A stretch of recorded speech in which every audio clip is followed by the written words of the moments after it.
Nasa palengke na naman si Aling Bahite.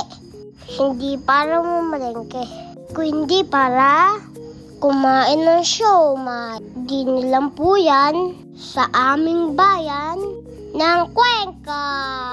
Bale, nagkaroon po sila ng promo. Kaya naman, agad na papunta si Aling Bahite. Basta pagkain, ay alam niyo na po. Buy one order, get one free. Pala po sila ay marami-rami. Ang mga kakain ni Aling Bahite ay nag-aantay lang po ng konti. Ay niluluto pa. Bale, ang may-ari po nito ay si Konsehal Arwin Abe. At saka po, si Miss Janine. Di makulangan. Ayan ho, malapit na. At nangangamoy siomai na.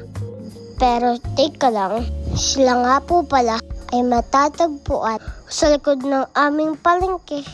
Tuwing hapon, nagsisimula po sila ng alas 3 ng hapon. Arin ho, susubo na ho ako. Ay matitimusan na ni Aling Bahite kung masarap. Ay hipi muna, hipi. At mainit po talaga. Isa pang ihip. Sabay isang kagat. Napaso. Pero masarap. Ay approve kay Aling Bahite. Ay iba-iba. Ay si Ate Amber, paray ang nguya. Arin ho, nasa masarapan na si Aling Bahite. Abi, nakarami po ako diyan. Ay siya, bukang busog na ho. Pero bago po kami umuwi, gusto ko muna magpasalamat kay Konsehal Arwin at kay Ma'am Janine. Abay talaga pong may take out pa sa regalo.